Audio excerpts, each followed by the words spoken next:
Hi guys, today we're going to start off with a little bit of planting and then finish decorating our front porch for fall. I was able to go back to the garden center and pick up a whole bunch of pumpkins on sale, so I just want to get them all laid out and just have that whole front porch fall decoration project done and ready to go so we can enjoy it.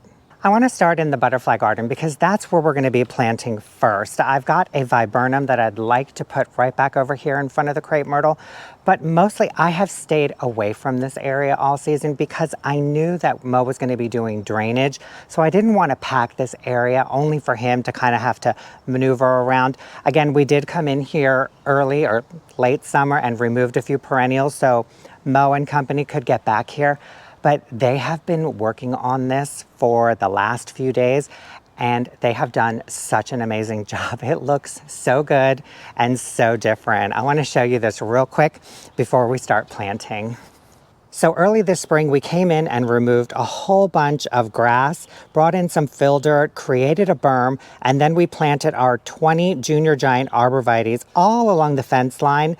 But what ended up happening was the fill dirt settled a little too much and it messed with the drainage. We had so much settling around the catch drain that the catch drain was actually sitting above the soil. So whenever it rained, we'd get a lot of water just pooling over here. Mulch would be floating away and going down the sidewalk and down the driveway. So I came in late summer. I pulled all of the arborvitaes out and replanted them like 3-4 inches higher because I knew Mo was going to be coming in here and putting more drainage and regrading this whole area. So if we look at it now, you can see that he's got fill dirt all the way up to the walkway. It's sloping all 4 sides towards the catch drain. And then if we come back towards the back, look at that. We've got a brand new berm, but we have also added 4 more catch drains right behind the arborvitaes. And they're about 10 feet apart from each other. And this is probably overkill, but we needed to do it because we just get so much water in 2 different directions from the slant from our neighbors at the top of our street and then from this side of the street. So it's kind of like a double whammy, but we've got the catch drains over here and then the really big one right back there. So 1, 2, 3, 4 catch basins. He trenched in, put all of the PVC piping in, leveled everything, backfilled it, and connected it. There's an elbow that runs right here, and then it elbows right into this catch basin that we initially had because there's a PVC pipe that runs underground all the way to the sidewalk, underneath the sidewalk, into the median strip, and then we have the downspouts right there. So one of these is for all of the catch basins and one of these is for one of the downspouts right on the corner. And then this was our pile of fill dirt that Mo and company have been working through, but we actually have another 3 yards of fill dirt coming tomorrow because we still need to be doing a bit more regrading. But if we just come down here and look down to the ground, they've done such an amazing job. Mo has been working endlessly and he's very meticulous, so I can totally appreciate that. But it looks so much better. So now we're gonna come in. We got rain last night, which was great because it kind of compacted this in a little bit. He'll come in and put in a little layer of topsoil, scrape the mulch back over to cover it, and then we're gonna work on the front side and finish the berm. So we're kind of doing it halfway, half and half. We're doing the back side first and then the front side. So then all of this, like all this mulch will be scraped back over, and then we'll pull the mulch back over here and just kind of fill in low gaps and dips here, there, and everywhere. But it's just so much nicer. So much nicer to see drains in here with the soil going towards them instead of like these deluge rains that we would get where we'd have so much water. It was a river and it would cut through the mulch and just come right to the front, push all the mulch down into the swale, and then it was just a river. So yeah, I think this is going to help the drainage issue a lot. Oh, it looks so good. Didn't he do a great job? Love it. And a late blooming at last rose. So pretty. So while this area does look a little full, I have, for the most part, left it alone and just kind of blocked it out of my mind, because every time I walk by it, there are things that I kind of want to do and add a little thing here, there, and everywhere, but I just figured, you know what, just leave it be. So over here in this section, right in front of the crepe myrtle, there isn't any regrading that needs to be done from the corner of the crepe myrtle towards the right where the salvias start. There's a little bit right in front, but where we're going to be planting, we're not going to be touching it with any more fill dirt or grading it. So we are safe to plant. And I've got a beautiful, beautiful brandywine viburnum that I want to pop in there because it looks so pretty. So here is what we are going to be planting today. This is the brandywine viburnum.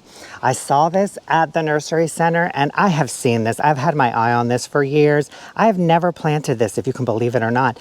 But I don't know, I'm really into the berries this year. The crab apples and just everything, the cotoneasters. So when I saw this and it was on sale, I'm like, oh, I can't resist. I mean, just look at that. It's beautiful.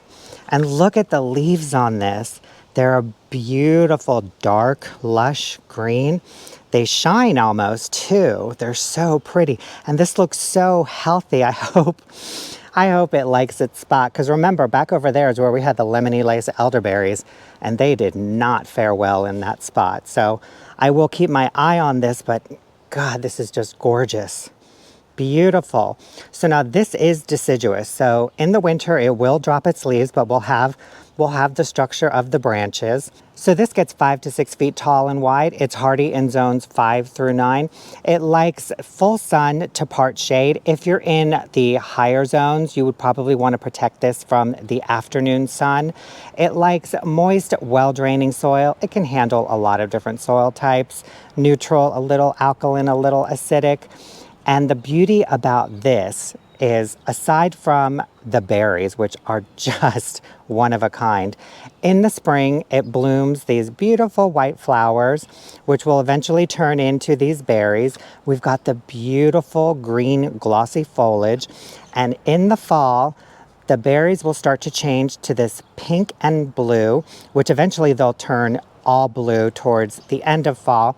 But it also puts on a fall show, and it's already starting to do it now. So the foliage will turn from green to all different shapes of red and orange and yellows, and it just kind of lights up the area where it's at. Now, this does bloom on old wood, so you don't really want to prune on this if you can help it or avoid it. You want to put this in an area where you can just plant it, set it, and forget it, and just let it grow and do its thing. If you do have to prune it, the best time to prune this would be right after it flowers, and you can go in and just kind of size check it a little bit, but I wouldn't be pruning too much on it, because then if you prune too hard or too late, you're going to sacrifice the buds that'll form the blooms next year, which will form the berries. Now, the one thing I do like about this, because I actually I have a blue muffin viburnum in a container back over here, but the one thing I like about this is that it's self-pollinating to some degree, meaning that it will produce berries even if there's not another viburnum variety near it for it to cross-pollinate. Whereas the blue muffin, you'll get the blooms, but you're not going to get the berries unless you have a different variety that can pollinate that, and then you'll get the fruit. So this, we can expect to see fruit without having to have another one. Now, if we did have another variety that would cross-pollinate, we would probably see a heavier berry load. But I'm just going to give it a couple seasons and see what we get in the way of berries. But it's just so pretty. And 5 to 6 feet tall and wide, I think is going to be perfect right over there to the left of, here, let's walk over here real quick. To the left of the gold, or not the gold, but the champion arborvitae over here. And then right over here we have the vanilla spice summer sweet. So right back in here. Now this is where we had the 2 lemony lace elderberries. We still have a little indent of where it was. So I'm probably just going to get the auger and plant it a little bit further up from here. We do have a lilac, a dwarf lilac of some sort. I had this in a nursery container for 2 seasons and we finally planted it out, but I don't really know what it's doing. So I'm just gonna leave it here and see what happens next spring. Hopefully it'll flush out some new leaves and blooms. If not, we'll pull it. But I think right over here, it will look so pretty. It'll fill in this spot over here. And then if this doesn't do anything and we end up pulling it, we can always pop one of the lemony lace elderberries right there in its place and it'll just be beautiful. Oh, so excited. I brought out the 9-inch auger. We've got our bucket of biotone starter fertilizer and my gloves and kneeling pad. All right, so we are ready to plant. So I'm gonna get the hole dug, get this planted. We'll come back around, take a look at it. Then we'll move on to our next planting spot, get that planted, take a look at it, and then we'll finish off with our front porch fall decorations.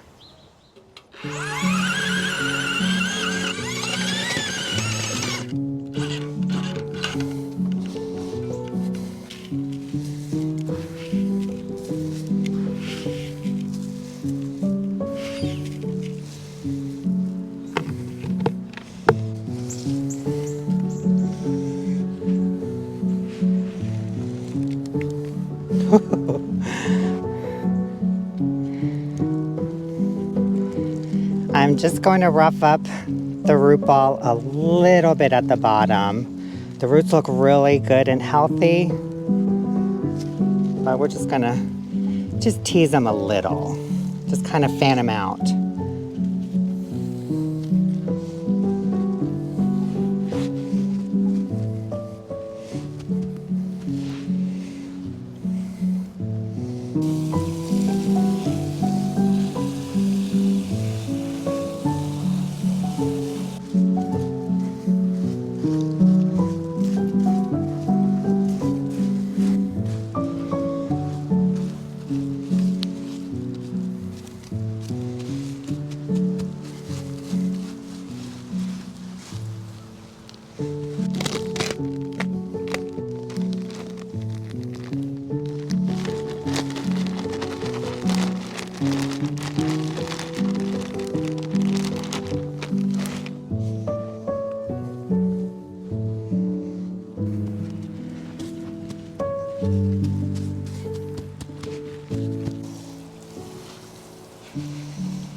It looks perfect right there. Oh my gosh, I love it. Look at that, right in between this evergreen and the vanilla spice summer sweet. I think it is just perfect. And now it can just grow and fill in this whole section. 5 to 6 feet tall and wide would be like right about here. So it will definitely fill in this whole area. Oh, it looks so good. And I love the color and the sheen of these leaves, because if we back up again, like these are muted. The evergreen is green, but it's kind of got like a matte green. There's not too much sheen to this or shine, but this just pops. Oh, so good. I love it.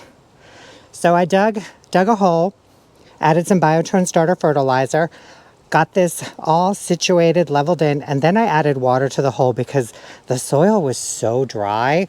So I filled it up halfway, let it sink in a little bit, got it all backfilled, watered in again, and here it is. And I probably will come back in a couple hours and give it another good deep soak just to make sure, because this area, maybe that's what was happening with the lemony lace. They were just drying out too fast. I don't know, maybe the crepe myrtle's sucking the water out, but it looks so good. Ah, so happy. I can't wait to see this grow. Now let's make our way to the front for our second planting project. Oh gosh, it is so nice out here.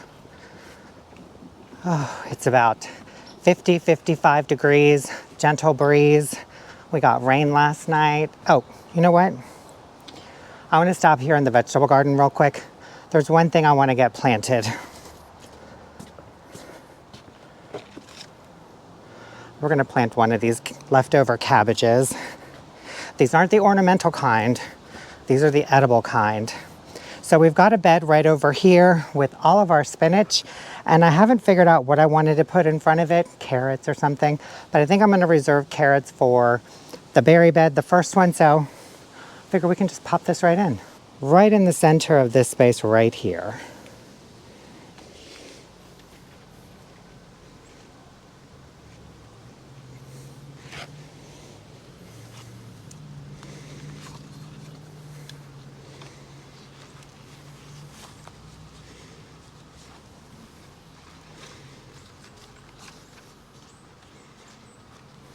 And there we are.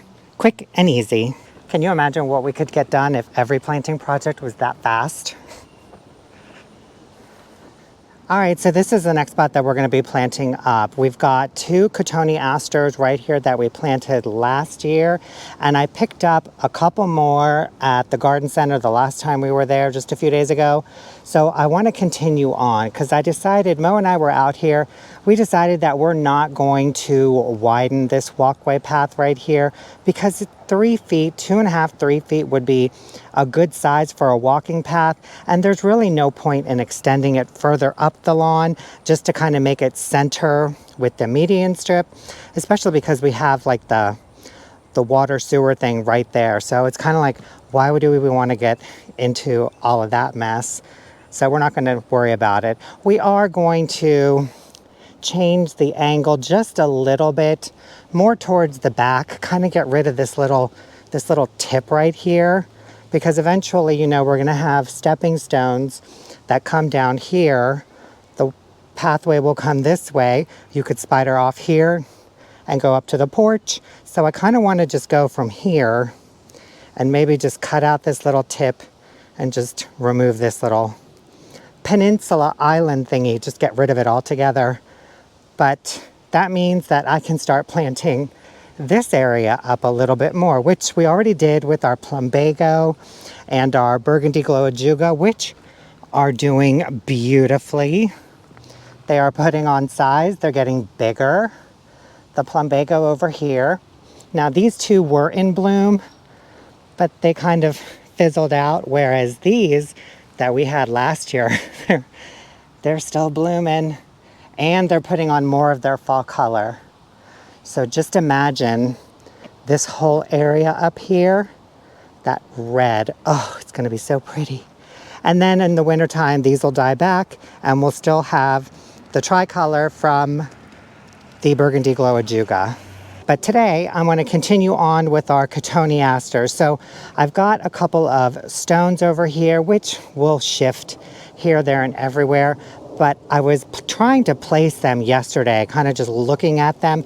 And I think I've got the perfect spot for them because I kind of want to take this little bit of a curve and kind of just follow it along here and then maybe just bring it down there with the 2 cotoneasters. So we have a slight bend that kind of would follow the path, because you have to remember too, these cotoneasters, they get about 6 to 12 inches tall, but they'll spread out about 3 feet wide. So these will eventually touch, and then we'll have one like right there. And so maybe this rock will stay, we'll put another rock in, but it'll hug the rock a little bit and just kind of cascade over it. And then another one over here to hug these rocks or other rocks, and they'll just spread out. So by the time they're fully mature, they could reach just down to the walkway. And then we could eventually just pop in like one more plumbago if we wanted to. But I think just a gentle little slope and it'll be enough. And I thought about doing 3, but that's way too much because again, they get 3 feet wide. We'll have plenty of room. The variety of cotoneaster that I'm planting is the Streves Findling, which is the same as the two that we planted last year. Again, 6 to 12 inches tall, upwards of 3 feet wide. In the spring, they have these beautiful little white flowers. And then in the fall, they come out with these red berries, which they're starting to do already. Look at that. And they'll hang on here and the birds will clean them up. So we're gonna get lots, 4 seasons of interest because these are also evergreen. One thing I can't seem to find on this tag is the hardiness zone. So I'll look it up and I'll put it on the bottom of the screen for you guys. So we're gonna do the same thing. Dig a couple holes, add a little bit of starter fertilizer, get them planted and water it in, and then I'll show you what they look like.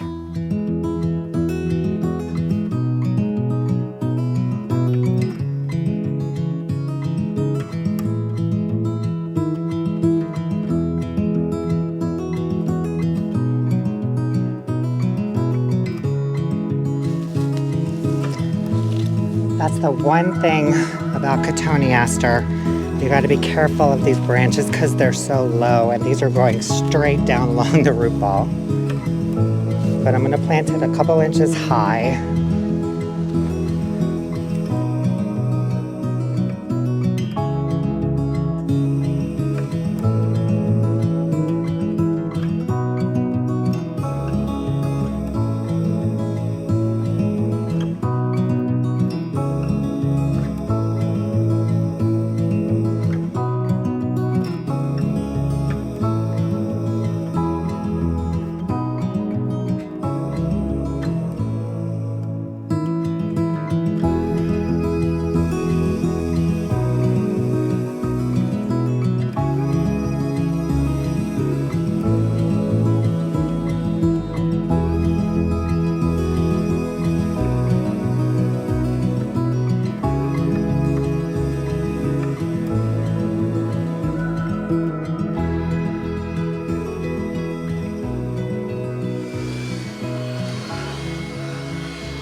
We got them in the ground and all watered in. I did add a little bit of mulch to cover up a lot of the soil, but there's our 2 new additions.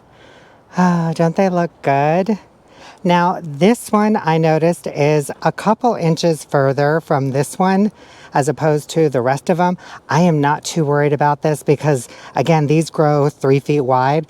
So probably in a couple years, you won't even be able to tell where one starts and where one ends. But, oh, they look so good. I love them. And this is just up enough so 3 feet wide. That's 1.5 feet from the center. So it should get down to like right about there. Oh, that's gonna look so good. And I like the little gentle curve that we've got going on. It kind of sort of follows the future pathway because it comes out from the gate, kind of curves, and then it curves back down towards the sidewalk. So we kind of mirrored that. We've got it, the curve starting right there, and then it kind of swings back around down here. And again, once these start filling in and spreading out, it's just going to be this beautiful mound of evergreen. I love it. And I actually like this rock right here. You can already see that it's starting to hug it a little bit. The one thing I will tell you guys about planting cotoneasters, these are in 3-gallon containers. You have to be really careful because these outside exterior branches, they were growing straight down along the root ball. So you have to be really careful because this is a woody shrub and it is very brittle. And there is a central trunk in here, but it does send off all of these side stems and they are very inflexible. So you have to be careful when you're planting and backfilling because you will snap a branch or two. I think I've got one here. Yeah, see? Not ideal, but it won't hurt it. But it was a good sized branch. So you just have to be a little delicate with these when you're planting them. I planted this a couple inches high, so I would have a little bit of room between the root ball and the soil line. And I think it helped a little. Even though I snapped a branch, it's still okay. I think they look really, really good.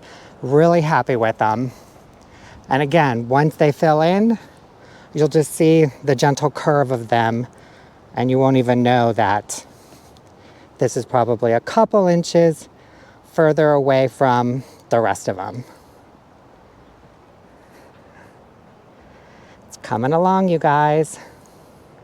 Okay, lastly, we have our front porch fall decorations to finish up. I picked up some more pumpkins, I grabbed a few more mums. So I am just going to set up a camera and just start finagling all of these pumpkins here, there, and everywhere, and just kind of see what we end up with.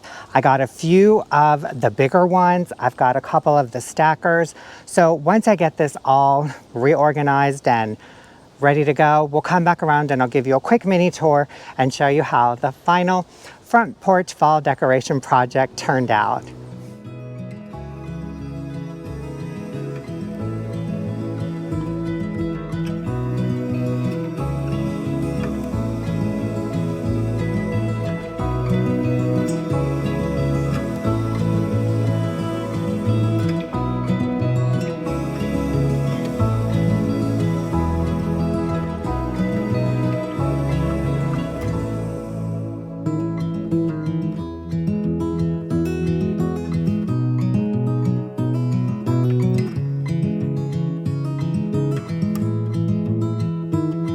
All right, guys, our front porch fall decoration project is done. I didn't have to do too much rearranging. I left pretty much mostly everything as is and just kind of added to it. I've refreshed the mums because they were looking really tired. They had already done like their blooms and they were looking a little weathered and dried out. And then I just kind of placed pumpkins all around and it looks really good. I'm so happy with it. We're gonna start down here by the future walkway and kind of just walk through to the other side. Ready? So for reference, this is the entrance to the vegetable garden. And then this is the future walkway. And we'll come up this way. And I put one of our giant jack-o'-lantern pumpkins here. Kind of tucked it in between the hydrangeas and right in front of the dwarf Alberta spruce. Then came up here to the front porch and just added a few more stacker pumpkins.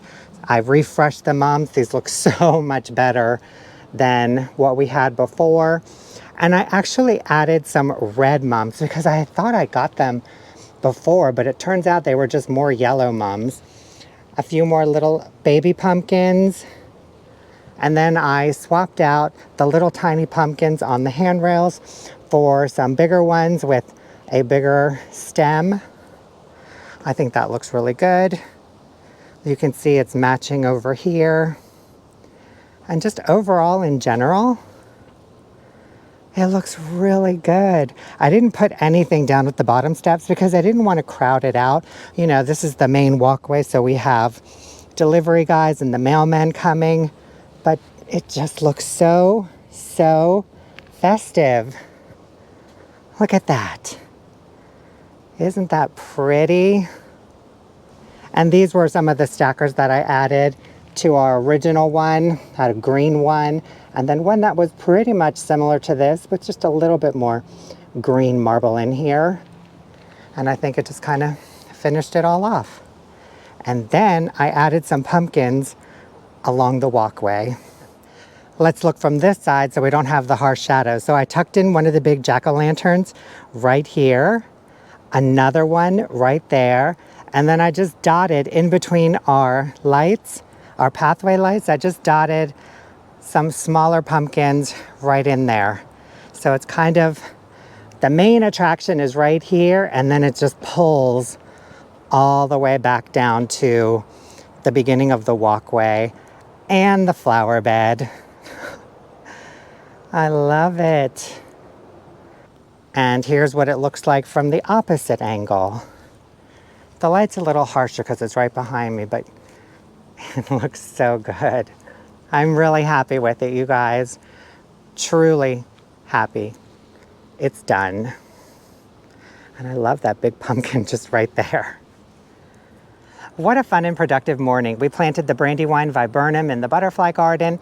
We added a couple more cotoneasters to the retaining wall flower bed. And we finished up our front porch fall decorations. So we are ready for the fall season and ready for the trick-or-treaters. And I love days like this where we can just go around and just putter around, do whatever we need to do. There's no time constraints.